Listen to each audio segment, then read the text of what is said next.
नारायणाखिल गुरु भगवन् नमस्ते। शिवाय नमः, शिवलिंगाय नमः। नमस्कार, मैं आचार्य कृष्ण गोपाल शर्मा और आप देख रहे हैं ज्ञान पथ। आज हम द्वादश ज्योतिर्लिंग यात्रा में चतुर्थ ज्योतिर्लिंग भगवान श्री ओंकारेश्वर महादेव की महिमा का श्रवण करेंगे। साथ ही ज्योतिर्लिंग की उत्पत्ति की कथा और मंदिर के इतिहास को भी जानेंगे। नर्मदाया पवित्रे तटे मान्धातृपुरवासिनम ओंकारमीश्वरम वंदे मोक्षदम भक्तवत्सलम। ओंकारम बिंदु संयुक्तम नित्यम ध्यायन्ति योगिनः कामदम मोक्षदम चैव ओंकाराय नमो नमः। ओंकार संपूर्ण सृष्टि का आदिनाद और शिव का शब्द ब्रह्म स्वरूप है। यह प्रणव है। यह ऐसा मंत्र है जिससे वेद प्रारंभ होते हैं, जिसे उपनिषद ब्रह्म कहते हैं, जिसे योगी समाधि में सुनते हैं। और उसी ओम का मूर्त स्वरूप है श्री ओंकारेश्वर ज्योतिर्लिंग। ओंकारेश्वर ध्वनि से सृष्टि की उत्पत्ति का रहस्य प्रकट करता है। यहां शिव प्रकाश स्वरूप में नहीं, नाद स्वरूप में है, क्योंकि शब्द ब्रह्म है और शब्दों में श्रेष्ठ ओम साक्षात शिव स्वरूप है। आइए ओम को शास्त्रीय दृष्टि से जानते हैं, प्रणव में प्रवेश करते हैं, क्योंकि ओमकार को जानने से ओमकारेश्वर को समझ पाएंगे। मंडूकोपनिषद में ओम की महिमा कहते हुए कहा है, ओम इत्येदक्षरमिदं सर्वम। यह संपूर्ण जगत ओम में ही निहित है। यह वाक्य अत्यंत गूढ़ है।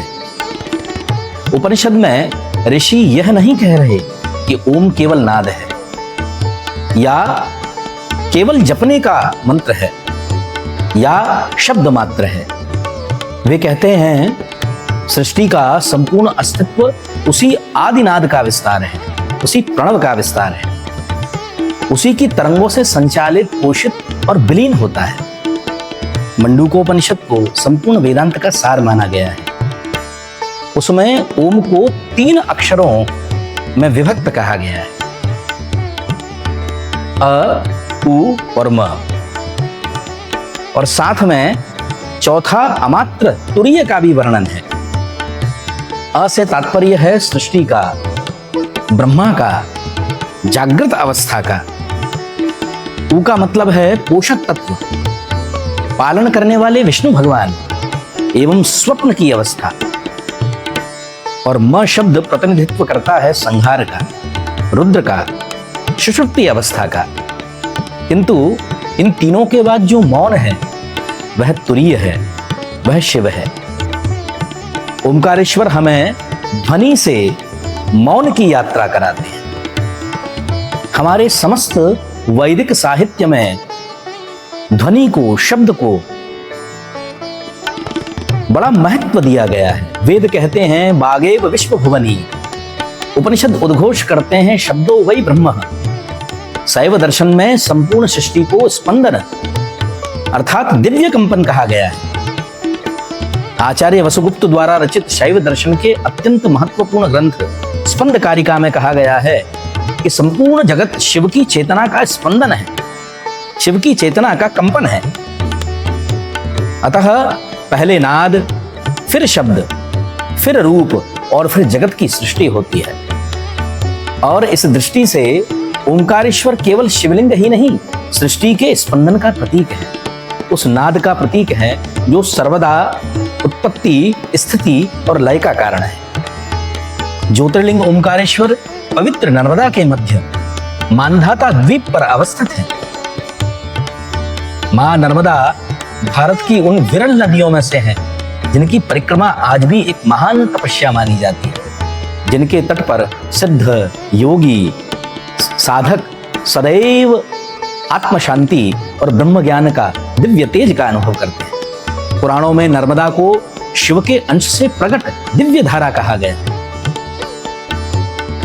सामान्य लोक मान्यताओं के आधार लोकयुक्ति में प्रायः लोग कहते हैं गंगा स्नानेन, यमुना पानेन और नर्मदा दर्शनेन। इसका अर्थ है कि गंगा जी का स्नान महत्व का है, यमुना जी का पान पवित्र करता है और मां नर्मदा के दर्शन मात्र से व्यक्ति के जीवन में पुण्य का उदय होता है। उनका दर्शन महान पुण्यदायक माना गया है। ओमकारेश्वर का द्वीप ऊपर से देखने में प्रणव के आकार का अर्थात ओम के आकार जैसा प्रतीत होता है। इसी कारण इस क्षेत्र का नाम ओमकारेश्वर प्रसिद्ध है। यह केवल भौगोलिक संयोग नहीं है, बल्कि भारतीय तीर्थ परंपरा में इसे एक दिव्य प्रतीक के रूप में देखा गया है। मानो स्वयं प्रकृति ने ओम को धरती पर अंकित किया। आइए अब ओमकारेश्वर ज्योतिर्लिंग के प्राकट्य की दिव्य कथा को श्रवण करते हैं। शिव महापुराण के कोटि रुद्र संहिता के 18वें अध्याय में श्री ओमकारेश्वर ज्योतिर्लिंग की उत्पत्ति की मुख्य रूप से 2 कथाएं हैं। एक बार देवर्षि नारद भ्रमण करते हुए विंध्याचल पर्वत पर पहुंचे।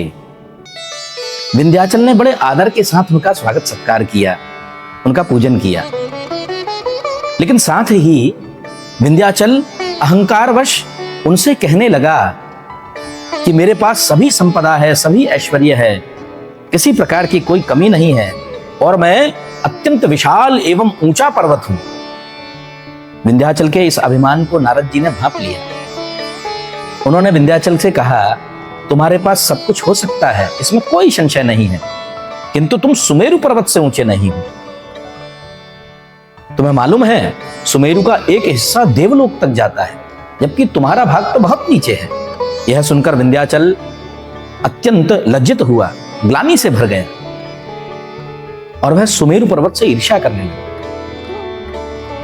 साथ ही उसने उसी क्षण यह निश्चय किया कि मैं सुमेरु से भी उच्चतम स्तर पर पहुंचूंगा, सुमेरु से भी श्रेष्ठ बनूंगा। अपने इस संताप को दूर करने के लिए विंध्याचल पर्वत नर्मदा तट पर आकर मिट्टी से एक पार्थिव लिंग का निर्माण करता है और भगवान शिव को प्रसन्न करने के लिए उस पार्थिव लिंग के समक्ष बैठकर बिना हिले डुले घोर तपस्या में संलग्न हो जाता है। अनेकानेक वर्षों तक विंध्याचल तपस्या करते रहे। विंध्याचल की इस निश्चल भक्ति और तप के तेज से तीनों लोग कांप उठे। प्रसन्न होकर भगवान शिव अपने वास्तविक ज्योतिष स्वरूप में विंध्याचल के सन्मुख प्रकट हुए और विंध्याचल को सर्वोच्च होने का इच्छित वर प्रदान किया। क्योंकि विंध्याचल सर्वोच्च होना चाहते थे, सुमेरु पर्वत से भी ऊंचा होना चाहते थे। उनकी इस इच्छा से देवता भयभीत हो गए और वहां सभी देवता और ऋषि मुनि प्रकट होकर महादेव से प्रार्थना करने लगे कि वे लोक कल्याण के लिए इसी नर्मदा तट पर निवास करें, विंध्याचल पर निवास करें। क्योंकि यदि विंध्याचल बहुत ऊंचा हो गया तो सूर्य और चंद्रमा के मार्ग को भी अवरुद्ध कर देगा। देवताओं की प्रार्थना पर महादेव वहां ज्योतिष स्वरूप में स्थापित होने के लिए तैयार हो गए और भगवान शिव की महिमा से एक दिव्य ज्योति का प्रादुर्भाव हुआ। वह दिव्य ज्योति 2 स्वरूपों में विभक्त हो गई। प्रथम ओमकारेश्वर प्रणवलिंग, वह ज्योति जो साक्षात ओमकार के नाद का स्वरूप है और उसे ओमकारेश्वर कहा गया। वहीं दूसरी ज्योति ममलेश्वर या अमरेश्वर, विंध्याचल द्वारा निर्मित मिट्टी के शिवलिंग की श्रद्धा को अमर रखने के लिए नर्मदा के दक्षिण तट पर प्रतिष्ठित हुई, जिसे ममलेश्वर कहा गया। शिव महापुराण स्पष्ट करता है कि ये दोनों रूप वास्तव में एक ही ज्योतिर्लिंग का हिस्सा है और इन दोनों के दर्शन के बाद ही यात्रा को पूर्ण माना जाता है, दर्शन का पुण्य प्राप्त होता है। ओमकारेश्वर ज्योतिर्लिंग के प्राकट्य के संबंध में एक दूसरी कथा भगवान श्री राम के पूर्वज और इक्ष्वाकु वंश के परम प्रतापी चक्रवर्ती सम्राट राजा मांधाता से भी जुड़ी हुई है। राजा मांधाता ने नर्मदा तट पर बैठकर भगवान शिव की अत्यंत कठिन तपस्या की एवं बड़े बड़े रुद्र यागों को संपादित किया, बड़े बड़े यज्ञों को संपन्न कराया। उनकी अगाध भक्ति से प्रसन्न होकर आशुतोष भगवान शिव प्रकट हुए। राजा मांधाता ने वरदान मांगा कि हे प्रभु, सर्वदा के लिए मेरे इसी स्थान पर आप निवास करें। भगवान शिव ने उनकी प्रार्थना को स्वीकार किया और ज्योतिष स्वरूप में वहां स्थित हो गए। राजा मानधाता के नाम पर इस पूरे द्वीप या पर्वत को मानधाता पर्वत या मानधाता द्वीप के नाम से जाना जाता है। प्रचलित भाषा में लोग इसे ओमकार मानधाता भी कहते हैं। शैव परंपराओं में इस विषय पर मतभेद है कि ज्योतिर्लिंग की मूल प्रतिष्ठा किस रूप में मानी जाए। अनेक परंपराएं ओमकारेश्वर और ममलेश्वर दोनों के संयुक्त दर्शन को पूर्ण दर्शन मानती हैं। कुछ परंपराएं मात्र ओमकारेश्वर के दर्शन को ही अपने आप में पूर्ण मानती हैं। लेकिन ओमकारेश्वर और ममलेश्वर दोनों के दर्शन करने से परम पुण्य की प्राप्ति होती है।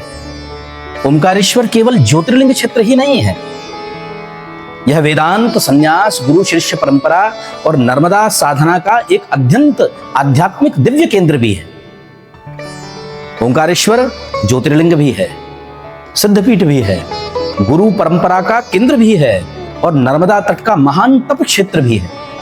भारतीय आध्यात्म के इतिहास में भगवत्पाद आद्य गुरु शंकराचार्य भगवान का स्थान अद्वितीय है।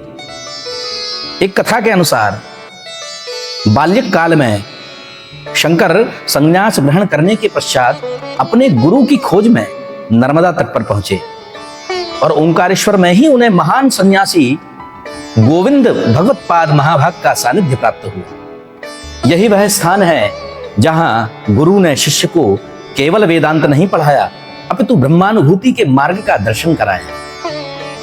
आज भी ओंकारेश्वर में प्रसिद्ध गोविंद भगवत्पाद महाभाग की गुफा साधकों के लिए अत्यंत श्रद्धा एवं आस्था का केंद्र है। मंडूकोपनिषद कहता है, तद्विद् ज्ञानार्थ सह गुरुमेवा विगच्छेत समित पाणि क्षोत्रियम ब्रह्मनिष्ठम। अर्थात ब्रह्म विद्या के लिए ऐसे गुरु के पास जाओ जो शास्त्रज्ञ भी हो और ब्रह्मनिष्ठ भी, और यही परंपरा ओंकारेश्वर की आत्मा भी है। इतिहासकारों के अनुसार यह क्षेत्र प्राचीन काल से शिवोपासना का मुख्य केंद्र रहा है। विभिन्न कालों में परमार राजाओं ने, मालवा के अन्य कई शासकों ने, मराठा शासकों ने, विशेषतः परम शिव भक्त अहिल्याबाई होलकर ने इस क्षेत्र के अनेक मंदिरों और घाटों के संरक्षण एवं पुनरुद्धार में महत्वपूर्ण योगदान दिया है। भारत की तीर्थ परंपरा का यह सौभाग्य है कि विभिन्न युगों में राजाओं, भक्तों और संतों ने मिलकर इन पवित्र स्थलों को जीवित रखा, संरक्षित रखा, इनका संवर्धन किया। ओंकारेश्वर मंदिर नर्मदा तट के पर्वतीय भूभाग पर स्थित है। ऊंचाई की ओर चढ़ते हुए साधक धीरे धीरे महादेव के गर्भगृह तक पहुंचता है। यह केवल स्थापत्य नहीं है, एक आध्यात्मिक संकेत है।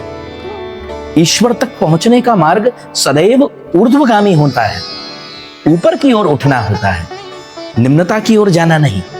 मंदिर में मंडप, शिखर और गर्भगृह क्रमशः कर्म, उपासना और आत्मानुभूति के प्रतीक हैं। ओंकारेश्वर में नर्मदा जल से अभिषेक की विशेष परंपरा है। साथ ही ओंकारेश्वर की प्रदक्षिणा का विशेष फल भी है। ओंकारेश्वर में महाशिवरात्रि अत्यंत भव्य रूप से मनाई जाती है।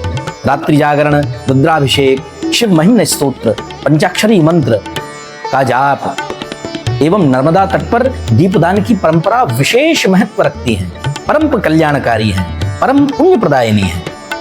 विशेषकर श्रावण मास में दूर दूर से श्रद्धालु जलाभिषेक करने आते हैं और ओंकारेश्वर का दर्शन करके, पूजन करके पुण्य प्राप्त करते हैं।